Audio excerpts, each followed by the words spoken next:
विचार से विश्वास तक शिक्षा का नया अध्याय। स्वागत है आपका दामोदर यूनिवर्सिटी में। From thought to believe, a new chapter of education. Welcome to Damodar university. Hey everyone, मैं स्मृति झा, आपकी डिजिटल मेंटर। आज की क्लास में हम एक्सरसाइज के जो क्वेश्चंस हैं उनके सॉल्यूशंस देखेंगे। तो हमारा क्वेश्चन नंबर 1 है, A Mendelian experiment consisted of breeding tall pea plant bearing violet flowers with a short pea plant bearing white flowers. The progeny all bore violet flowers, but almost half of them were short. This suggests that the genetic makeup of all parent can be depicted as। तो इसके बारे में यहाँ पर लिखा हुआ है, तो यहाँ पर ऑप्शन नंबर सी आपका करेक्ट होगा। पहले देख लेते हैं कि इसका मतलब क्या है। कि एक मेंडलीव ने एक्सपेरिमेंट किया जिसमें कि इन्होंने ब्रीडिंग करवाई टॉल पी प्लांट की, और उसके बाद में वॉयलेट फ्लावर था जो कि शॉर्ट पी प्लांट का था। फ्लावर इसका वॉयलेट था और जो ये था शॉर्ट था। फ्लावर जो ये जो प्लांट था साथ में शॉर्ट था, और वाइट फ्लावर वाला प्लांट के साथ में इसकी ब्रीडिंग करवाई। The progeny all bore violet flowers. तो यहाँ पर जो प्रोजीनी बना वो सभी वॉयलेट फ्लावर्स के साथ में बना, लेकिन ऑलमोस्ट जो था, almost half of them were short, लेकिन इसमें आधा से ज़्यादा जो थे मतलब ऑलमोस्ट हाफ जो थे वो शॉर्ट रह गए थे। ये सजेस्ट क्या करता है इसमें से, तो आंसर है the genetic makeup of all tall parent can be depicted as TTWW। तो ऑप्शन नंबर सी करेक्ट है, TTWW। तो यहाँ पर ये जो जेनेटिक मैटर मेकअप था, यहाँ पर ये डिपिक्ट करता है capital T small t and WW। Since all the progeny bore violet flowers, सभी प्रोजेनी जो थे वो वॉयलेट फ्लावर जो थे कैरी कर रहे थे।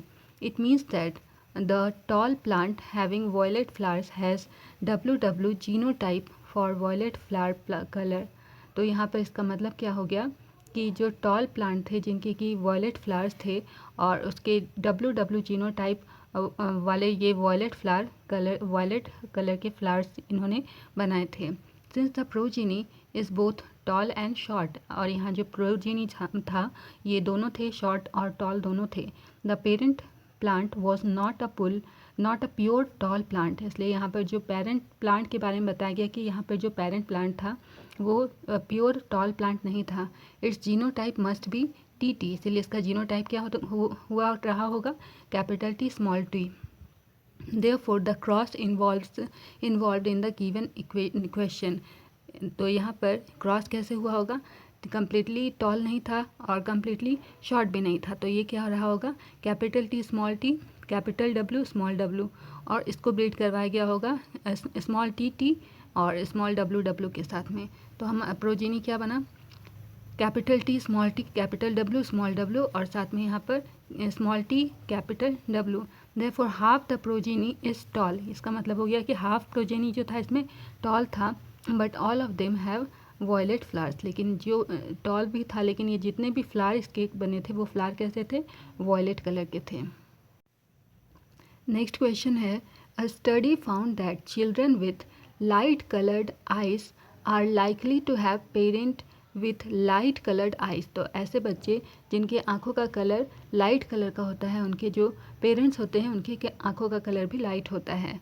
On this basis can we say anything about whether the light eye colour trait is dominant और रिसेसिव, वाई और वाई नॉट। तो इस बेसिस पे क्या हम कह सकते हैं कि यहाँ पर जो कि लाइट कलर के आई का जो ट्रेट है ये डोमिनेंट है या फिर रिसेसिव है।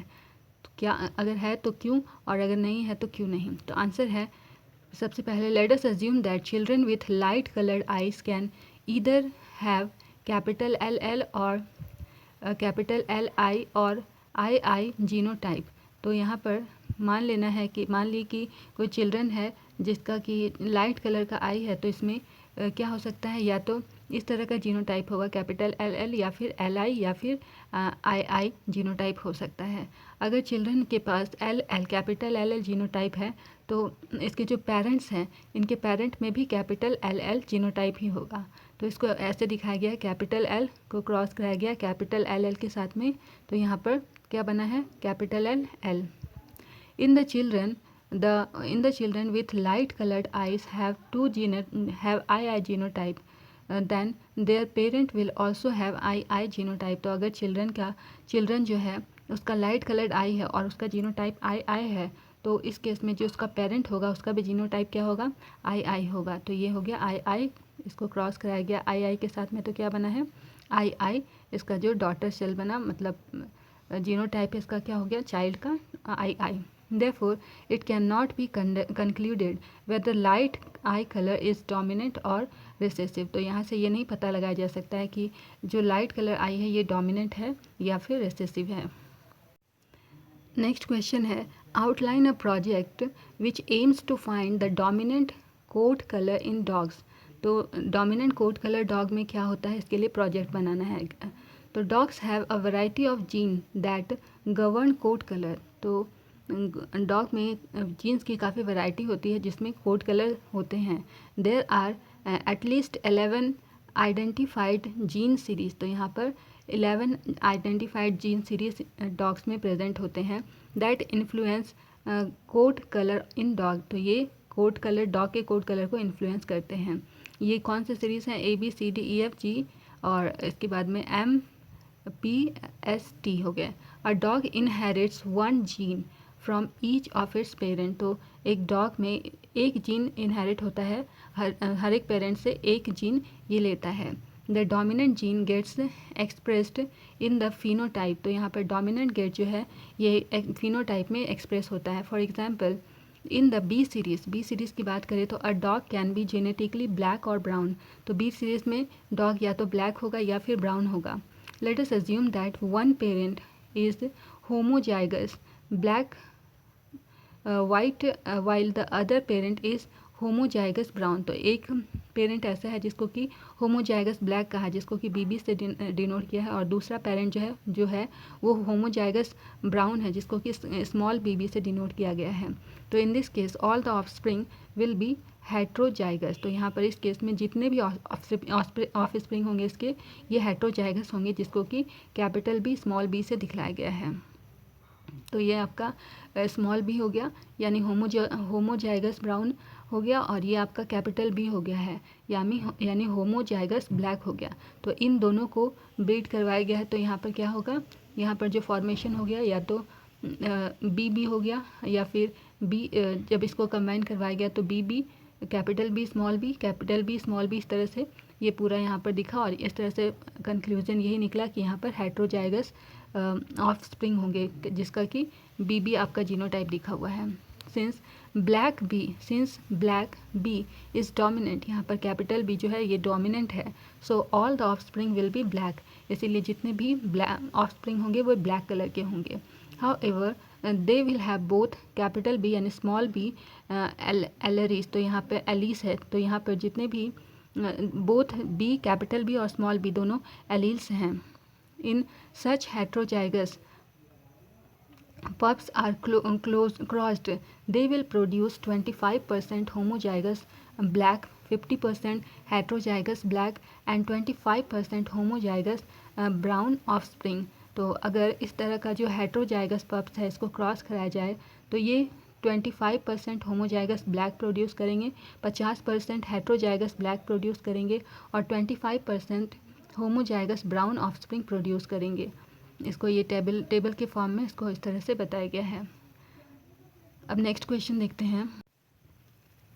क्वेश्चन है, how is the equal genetic contribution of male and female parent ensured in the progeny. तो प्रोजीनी में इक्वल जेनेटिक कंट्रीब्यूशन मेल और फीमेल करते हैं, ये कैसे होता है इक्वल, ये बताना है. तो in human being every somatic cell of the body contains 23 pairs of chromosome. तो ह्यूमन बीइंग की बात करें तो हर एक सोमैटिक सेल बॉडी में 23 पेयर ऑफ क्रोमोसोम पाए जाते हैं.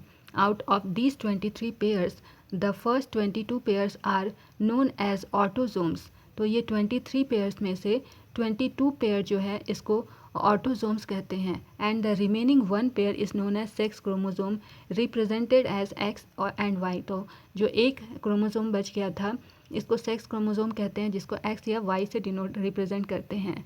Females have 2 X chromosomes and males have 1 X and 1 Y chromosome. तो फीमेल की बात करें तो इसमें 2 एक्स क्रोमोसोम होते हैं और मेल में एक एक्स और दूसरा वाई क्रोमोसोम होता है। The gamete receives half of the chromosome, gamete जो है हाफ क्रोमोसोम रिसीव करता है। Therefore the male gamete have 22 autosomes and either x और वाई क्रोमोसोम। इसीलिए जो मेल गैमेट होता है इसमें 22 ऑटोसोम्स होते हैं और या तो एक्स या फिर साथ में एक्स या फिर वाई क्रोमोसोम होंगे।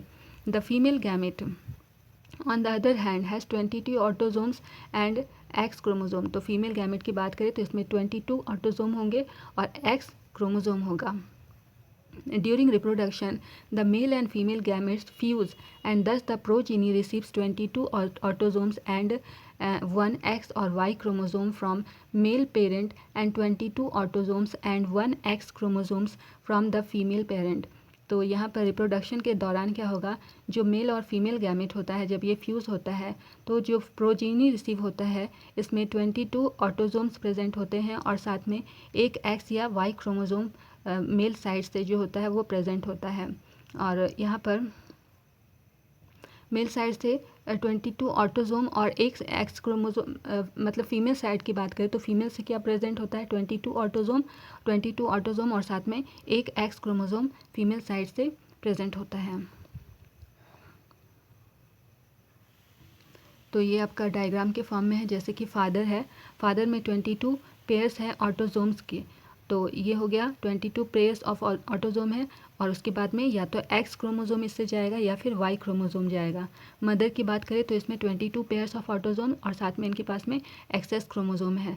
तो अब जब रिप्रोड्यूस करेंगे तो ये क्या होगा, 22 पेयर्स ऑफ क्रोमोसोम तो जाएंगे ही और साथ में एक्स और वाई में से एक क्रोमोसोम कोई जाएगा। तो मान लिया एक्स आया तो 22 प्लस एक्स आया क्रोमोसोम हो गया। और यहाँ पर दोबारा दिखाया गया है कि 22 प्लस वाई, अगर वाई क्रोमोसोम आता है तो ये 22 ऑटोसोम प्लस आपका एक वाई क्रोमोसोम हो गया, वाई आपका क्रोमोसोम आया है यहाँ पर। तो यहाँ पर इस तरह से गैमेट का फॉर्मेशन हो गया। और अगर इस साइड से बात करें तो ये 22 पेयर्स ऑफ ऑटोसोम आएगा ही और साथ में एक एक्स क्रोमोसोम आएगा फीमेल गैमेट में से। तो मेल गैमेट में 2 तरीका हो सकता है, 2 आपका इस तरह से बन सकता है और फीमेल गैमेट में एक ही बनेगा। अब इन दोनों को जब रिप्रोड्यूस करवाया जाता है तो कैसे होगा, तो अगर ये 22 ऑटोसोम के साथ में जो एक्स वाला क्रोमोसोम आपका दिख रहा है ये फीमेल गैमेट के साथ में रिप्रोड्यूस करेगा तो क्या बनेगा, इसमें 22 पेयर्स ऑफ ऑटोसोम्स होंगे और साथ में एक्स क्रोमोसोम प्रेजेंट होगा। इसका मतलब ये क्या बन गया, ये फीमेल बना। अब है ये 22 प्लस वाई क्रोमोसोम के साथ में जब फीमेल गैमेट का 22 प्लस एक्स क्रोमोसोम मीट करेगा तो क्या बनेगा, एक्स वाई बनेगा, 20 एक्स वाई बनेगा, यानी कि ये जो बनेगा ये मेल चाइल्ड बनेगा। तो ये थी हमारी आज की क्लास। यहाँ पर जो एग्जाम्पल जो हमारे जो बुक के जो क्वेश्चंस थे ये सारे कंप्लीट होते हैं। यदि कोई भी डाउट हो तो आप हमारे DU के कमेंट सेक्शन में अपना सवाल ज़रूर पूछें, मैं हर एक लर्नर को रिप्लाई देने की कोशिश करूँगी। Okay then, keep learning, keep growing only at DU। मिलते हैं अगली क्लास में। See you soon, bye bye.